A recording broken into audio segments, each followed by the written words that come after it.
அல்ஹம்துலில்லாஹ் அல்ஹம்துலில்லாஹி ரப்பில் ஆலமீன் அஸ்ஸலாத்து வஸ்ஸலாம் அலா நபியில் முர்சலீன் வ ஆலிஹி வ அஸ்ஹாபிஹி அஜ்மஈன் அம்மா பாத் ஃபகத் கால அல்லாஹு தஆலா ஃபில் குர்ஆனில் கரீம் அல் ஃபுர்கானில் மஜீத் பாத அஊது பில்லாஹி மினஷ் ஷைத்தானிர் ரஜீம் பிஃபத்லி பிஸ்மில்லாஹிர் ரஹ்மானிர் ரஹீம் அஃபலா யன்துரூன இலல் இப்லி கைஃப குலிகத் ஸதகல்லாஹுல் அலிய்யுல் அஸீம். அளவற்ற அருளாளன் நிகரற்ற அன்புடைய அல்லாஹ்விற்கு எல்லா புகழும் நம் உயிரிது மேலான நமது தலைவர் ஹதரத் ரசூலுல்லாஹி ஸல்லல்லாஹு அலைஹி வஸல்லம் அவர்கள் மீதும் அவர்களை பின்பற்றிய சத்திய சஹாபாக்கள், நாதாக்கள், ஷஹதாக்கள், முழு உலக முஸ்லிமான ஆண்கள் பெண்கள் அனைவரின் மீதும், குறிப்பாக இந்த சபையில் ஒன்று கூடியிருக்கின்ற நம் அனைவரின் மீதும் வல்ல இறைவன் அல்லாஹு தாலாவுடைய சாந்தியும் சமாதானமும் என்றும் என்றென்றும் நின்று நிலவட்டுமாக. ஆமீன். அன்பான சகோதர பெருமக்களே, ஒவ்வொரு நாளும் தராவீஹ் தொழுகைக்கு பிறகு அல் குர்ஆனும் நவீன அறிவியலும் என்ற தலைப்பின் கீழே அறிவியல் சார்ந்த வசனங்களை நாம் பார்த்து வருகிறோம். அந்த அடிப்படையில் இன்றைய தினம் ஓதப்பட்ட காஷியா என்ற அத்தியாயத்துடைய 17வது வசனம், அல்லாஹு தாலா இறை நிராகரிப்பாளர்களை பார்த்து ஒரு கேள்வி எழுப்புகிறான்.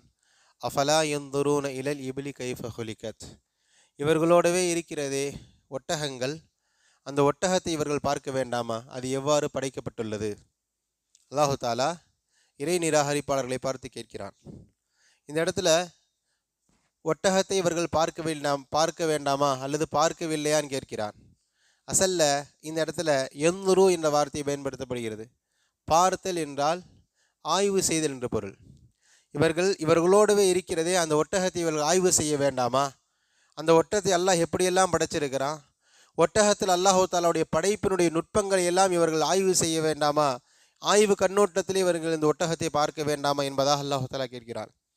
அன்றைக்கு அரபுகளுடைய அடையாளமாக ஒட்டகம் இருந்தது. இன்றைக்கி சில பணக்கார குடும்பங்களுடைய அடையாளமாக சில நாய்கள் இருப்பது போன்று அன்றைக்கி அரபுகளுடைய அடையாளமாக ஒட்டகம் இருந்தது. இன்னும் மிகைப்படுத்தி சொல்வதாக இருந்தால் அவருடைய ரேஷன் கார்டில் தான் பேர் இருக்காது ஒட்டகத்துடைய பேர். அந்த அளவிற்கு ஒட்டகம் என்பது அவருடைய வாழ்க்கையில் கலந்திருந்தது. ஒட்டகத்தில் மட்டும் கிட்டத்தட்ட அரபுகளில் 160 பேர் வைத்திருந்தார்கள். ஒட்டகத்துக்கு மட்டுமே 160 வார்த்தைகளில் ஒட்டகத்துக்கு பெயர் சூட்டியிருந்தார்கள் அரபுகள். இப்போ அந்த அளவுக்கு அரபுகளுடைய வாழ்க்கையில் ஒட்டகம் 2 கலந்து இருந்தது. அந்த ஒட்டகத்தை அல்லாஹ் தஆலா சுட்டி காட்டி கேட்கிறான், நீங்கள் இந்த ஒட்டகத்தை ஆய்வு செய்து பாருங்களேன், உங்களுக்கு படைப்பாளன் எவ்வளவு நுட்பமானவன் என்பதை நீங்கள் விளங்கிக் கொள்ள முடியும் என்பதாக அல்லாஹ் தஆலா சொல்லி காட்டுகிறான். ஒட்டகத்துடைய படைப்பு சம்பந்தமாக விலங்கியல் ஆய்வாளர்கள் ஆய்வு செய்து பிரமித்து போகிறார்கள். ஒட்டகத்துடைய அமைப்பை பற்றி அல்லாஹ் தஆலா ஒட்டகத்தை பற்றி யாசின் என்ற அத்தியாயத்தில் எப்படி பேசுவான்? வஆயத்துலஹும் அன்னா ஹமல்னா ذُرِّيَّتَهُمْ ஃபில் ஃபுல்கில் மஷ்ஹூன் வஹலக்னா லஹும் மின் மிஸ்லிஹி மா யர்கபூன். அல்லாஹ் தஆலா கப்பலை பற்றி பேசுகிறான். மனிதர்கள் பிரயாணம் செய்வதற்காக வேண்டி அதிகமான சுமைகளை ஏற்றி செல்வதற்காக கடலில் நாங்கள் கப்பலை தயார் செய்திருக்கிறோம் இல்லையா, படைத்திருக்கிறோம் இல்லையா? இதே போன்று நிலத்திலும் நாம் மக்களை சுமந்து செல்வதற்காக வேண்டி வாகனங்களை நாம் தயார் செய்திருக்கிறோம், கப்பலை போன்று என்பதாக அல்லாஹ் தஆலா சொல்லி காட்டுகிறான். இந்த வாகனத்திற்கு தஃப்சீரில் பேர் எழுதுவார்கள், ஒட்டகத்தை தான் அல்லாஹ் தஆலா சுட்டி காட்டுகிறான் என்பதா. பிற்காலத்தில் பெயர் வைத்தார்கள் ஒட்டகத்திற்கு பாலைவர கப்பல் என்பதா, நிலத்தின் கப்பல் என்பதாக ஒட்டகத்துக்கு பெயர் சூட்டினார்கள். சுமார் சாதாரணமாக 200 to 300 கிலோ சுமார் காட்டன் வெயிட்டை சாதாரணமாக எடுத்துகிட்டு நடந்துட்டு போகும். அது ரொம்ப சிரமப்பட்டு நடக்கிறதில்ல. 200 கிலோ வெயிட்டையும் சர்வசாதாரணமாக எடுத்துகிட்டு போகும். பாலைவனங்களில் ஒட்டகத்தை தவிர எந்த ஜீவராசியும் இருக்க முடியாது. ஒட்டகத்தை தவிர பாலைவனத்தில் இருக்கக்கூடியவர்கள் ஒட்டகத்தை தவிர எந்த பிராணியும் அவர்களால் வைக்க முடியாது. இன்னும் இப்படி சொல்வது பொருத்தம், ஒட்டகம் இல்லாமல் அவர்களால் வாழ்க்கையே கிடையாது. ஒட்டகம் இல்லாமல் ஒரு இடத்துலேருந்து இன்னொரு இடத்துக்கு போக முடியாது. ஒட்டகம் என்பது பாலைவனத்தை சுற்றி இருக்கின்ற மக்களுக்கு ரொம்ப ரொம்ப அவசியமான ஒன்று. அந்த அளவுக்கு கடுமையான வெப்பம், பாலைவனத்துடைய வெப்பம், எந்த ஜீவராசியும் இருக்க முடியாது. ஒட்டகத்துக்கு மட்டும் அல்லாஹ் தஆலா விதிவிலக்காக்கி வைத்திருக்கிறான். அதனுடைய தோல் ரொம்ப கடுமையான இருக்கும், பயங்கரமான தோலாக இருக்கும், மொத்தமாக இருக்கும். அவ்வளோ சீக்கிரம் பாலைவனத்துடைய சூடு, அந்த வெயில் அதன் மீது படக்கூடாது என்பதற்காக வேண்டி மணலில் சாதாரணமாக உட்காந்துரும்.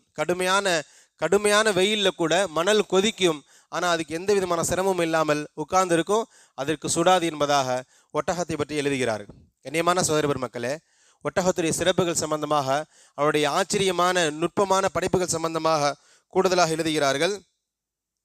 தண்ணீர் இல்லாமல் சுமார் 15 நாள் ஒட்டகத்தால் தாக்கு பிடிக்க முடியும். எங்கே? பாலைவனத்தில்.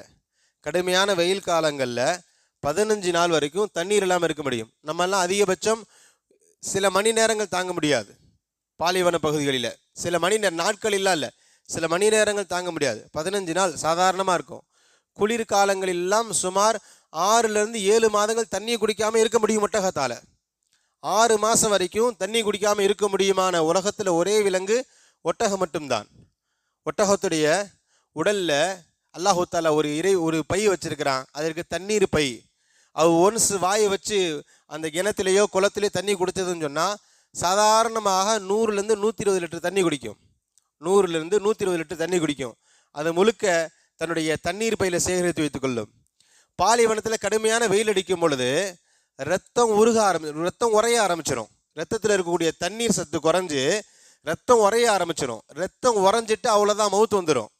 இப்போ இந்த ரத்தம் உறையும் பொழுது இந்த தண்ணீர் பையிலிருந்து இரத்த நாளங்களின் வழியாக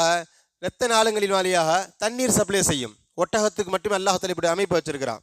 ரத்தம் உறையும் பொழுது, கடுமையான வெயிலின் போது ரத்தம் உறையும். வேறு எந்த ஜீவராசியாக இருந்தாலும் இறந்துடும். ஆனால் ஒட்டகத்துக்கு மட்டும் ரத்தம் உறைகின்ற அந்த சமயத்தில், ஒரு ரத்தம் உறையிறது கட்டி ஆயிடுறது, தண்ணியாக இருக்கிறது இல்லாமல் ஓடுறது இல்லாமல் நிற்க ஆரம்பிச்சிடுது, கட்டி ஆயிடுறது. இது மாதிரி தண்ணீர் கட்டி ஒரு ரத்தம் உறைய ஆரம்பிக்கும் பொழுது இந்த தண்ணீர் பையிலிருந்து அல்லாஹு தாலா தண்ணீர் சப்ளை செய்கிறான் இரத்த நாளங்களின் வழியாக. இன்னும் கூடுதலாக ஒரு செய்தி சொல்லப்படுகிறது. திசுக்கல்ல ஈரப்பதம் இருக்கணும். திசுக்கல்ல ஈரப்பதம் குறையும் பொழுது அதனுடைய தண்ணீர் பையில் தண்ணீர் இல்லாத பட்சத்தில், தண்ணி இருந்த பிரச்சனை இல்லை, தண்ணீர் பையிலும் தண்ணீர் தீர்ந்த பிறகு அல்லாஹ் ஒரு அமைப்பை ஏற்படுத்தியிருக்கிறான். அதனுடைய திமில் இருக்கே அது முழுக்க கொழுப்பால் ஆனது.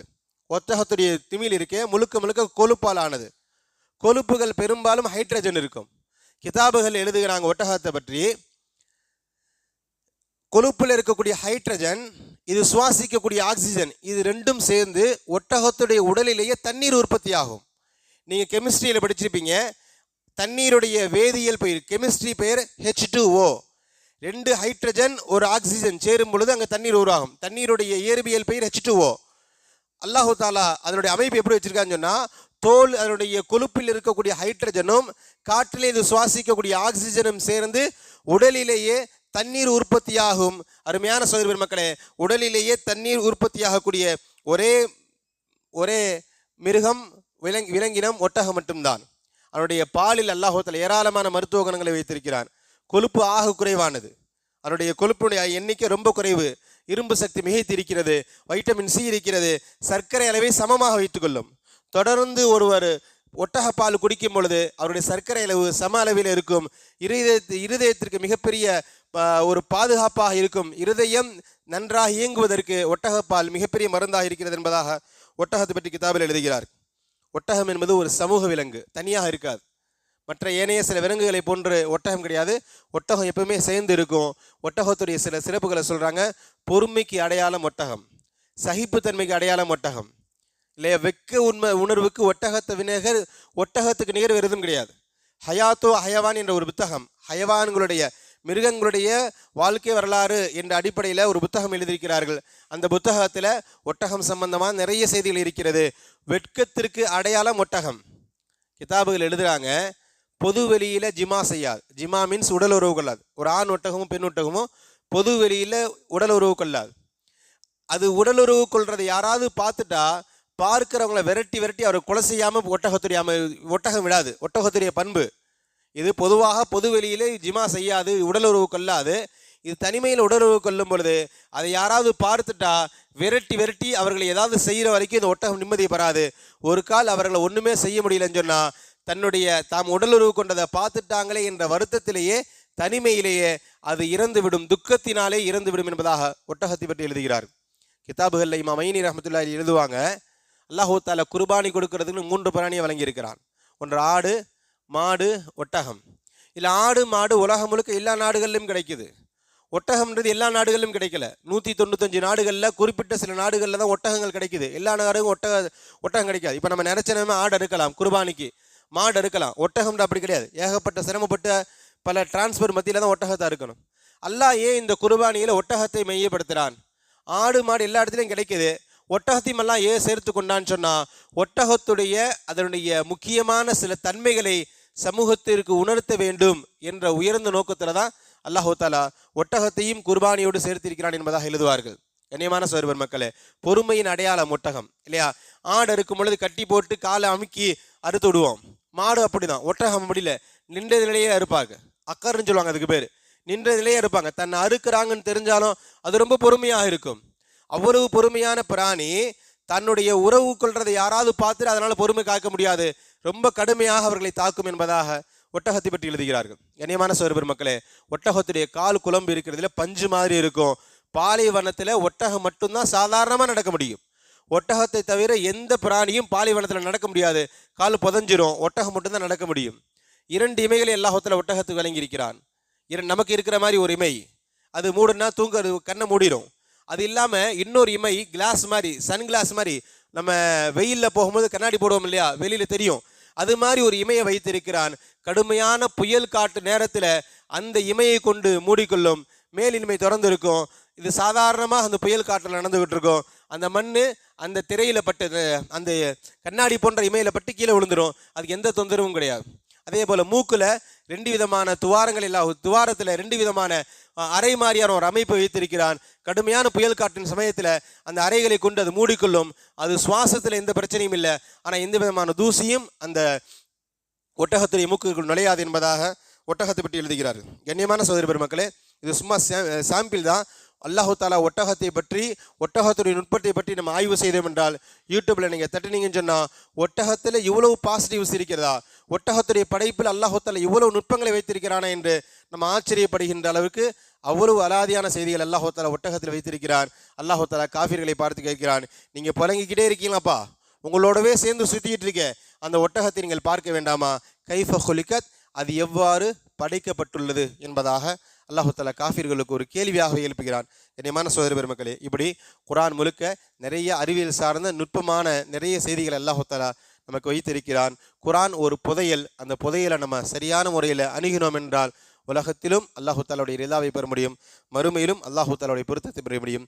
அப்பேற்பட்ட உன்னதவான்களுடைய கூட்டத்தில் வல்ல இறைவன் நம் அனைவரையும் ஆக்கி நல்ல புரிவானாக. வாஹிர் தவானா அல்ஹம்துலில்லாஹி ரப்பில் ஆலமீன். அஸ்ஸலாமு அலைக்கும் வரஹ்மத்துல்லாஹி.